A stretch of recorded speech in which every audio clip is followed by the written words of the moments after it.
TMC સાંસદ અને પૂર્વ ક્રિકેટર યુસુફ પઠાણ સામે લેન્ડ ગ્રેબિંગની ફરિયાદ નોંધાવવા માટે આવેદનપત્ર પાઠવવામાં આવ્યું છે। ભાજપના કાઉન્સિલર નીતિન ડોંગા દ્વારા આવેદનપત્ર પાઠવવામાં આવ્યું છે। ભાજપના કાઉન્સિલર નીતિન ડોંગાએ આવેદનપત્ર પાઠવ્યું છે। લેન્ડ ગ્રેબિંગની ફરિયાદ કરવા માંગ કરી છે। ટીએમસી સાંસદ અને પૂર્વ ક્રિકેટર સામે લેન્ડ ગ્રેબિંગની ફરિયાદ કરવા આવેદનપત્ર પાઠવવામાં આવ્યું છે। યુસુફ પઠાણને જાણ હોવા છતાં સાંસદનું ફોર્મ ભરતી વખતે કોર્પોરેશનને પ્લોટ પ્રયત્ન કર્યો તે ખૂબ જ મોટી વાત છે। સાંસદ ભવનમાં બેસીને લોકોને ન્યાય આપવાનો હોય છે।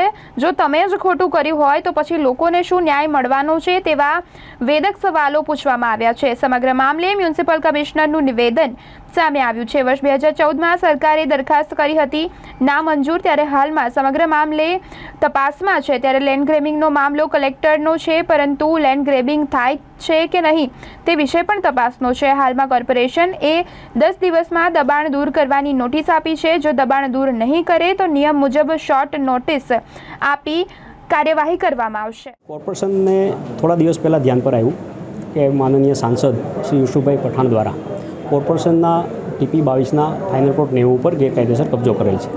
જો આ વાત સત્ય હોય તો મારી એક બહુ સ્પષ્ટ માગણી છે કે જ્યારે તમે સન્માનીય સાંસદ હોય ત્યારે તમારી ખૂબ મોટી જવાબદારી છે।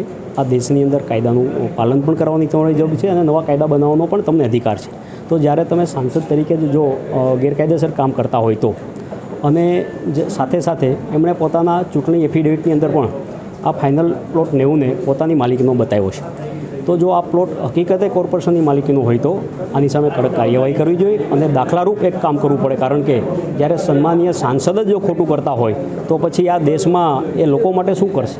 એટલે મારી કમિશનર સાહેબ પાસે બહુ સ્પષ્ટ માગણી છે તો હકીકતે જો આ પ્લોટ આપણો હોય, કોર્પોરેશનનો હોય, તો આની ઉપર લેન્ડ ગ્રેબિંગનો ફરિયાદ દાખલ કરાવવાની મારી માગણી છે। કમિશનર સાહેબે કાયદા જે કંઈ જોગવાઈઓ છે એ ઉપર કાર્યવાહી કરવાનું કીધું છે। જોઈએ હવે હું સભામાં અનુકૂળતા હશે ને આવીશ તો કદાચ કરવું બી ખરા। માનનીય MP જે યુસુફ પઠાણભાઈ છે એમના દ્વારા જે તે સમયે તાંદળજા વિસ્તારમાં જે TP 22 FP 90નો જે પ્લોટ છે એમની ઘરની બાજુનો એ એડજસ્ટન્ટ પ્લોટ એમને માંગણી કરી હતી। લગભગ 970 જેટલા ચોરસ મીટરનો પ્લોટ એ હતો, એમની માંગણી કરી હતી અને એના આધારે કોર્પોરેશનની સ્ટેન્ડિંગ અને સમગ્ર સભા એને જે તે વખતે કિંમત લઈ અને આપવાની મંજૂરી આપી હતી અને એના પછી જે સરકાર દ્વારા એ પ્લોટ નામંજૂર કરવામાં આવ્યો હતો। 2014માં જ પ્લોટ નામંજૂર થયો અને ધ્યાને આવતા કે પ્લોટ નામંજૂર થયેલો છે અને કબજો એમનો છે એટલે અમે એમને ખાલી કરવાની નોટિસ આપી છે। 2014માં સભાની અંદર મૂકેલું નામંજૂર થયેલું એ પછી ફરીથી સભાએ મંજૂર કરેલું છે? સભાએ મંજૂર કર્યું અને એના પછી સરકારમાં ગયું અને સરકારના લેવલે એ નામંજૂર જે તે વખતે થયેલું છે 2014ની સ્થિતિ। રિપોર્ટ ફરીથી સભામાં સબમિટ થયેલું?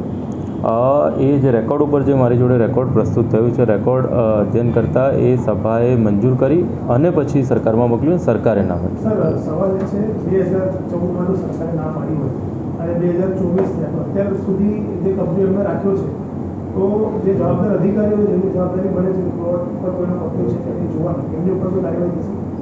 એ હવે અમે તપાસનો વિષય છે, હું તપાસ કરી અને પછી એમાં જે થશે કરીશ, પણ અત્યાર પૂરતું અમે એમને ખાલી કરવાની નોટિસ આપી જે અમે નોટિસ આપી છે લગભગ 4-5 દિવસ પહેલાં, એટલે સ્વાભાવિક છે અઠવાડિયા 10 દિવસની નોટિસ આપવી પડે અને જો સ્વેચ્છાએ ખાલી થાય તો એના પછી તો ઠીક છે, નહીં તો પછી એકવાર શોર્ટ નોટિસ આપી અને પછી ખાલી કરવાની કામગીરી જનરલી થતી હોય છે અને એ પ્રમાણે અમે કરવાના છીએ।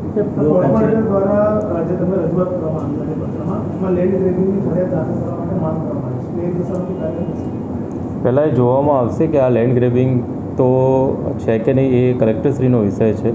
2014માં એમણે માંગણી કરેલી 2012-13માં અને એના આધારે 2014માં રિજેક્ટ થયું છે, એટલે એ પણ એક ઇન્વેસ્ટિગેશન અને ઇન્કવાયરીનો સબ્જેક્ટ આવે, પણ અત્યાર પૂરતું જે દબાણ છે એ અમે દૂર કરવાની નોટિસ આપી છે।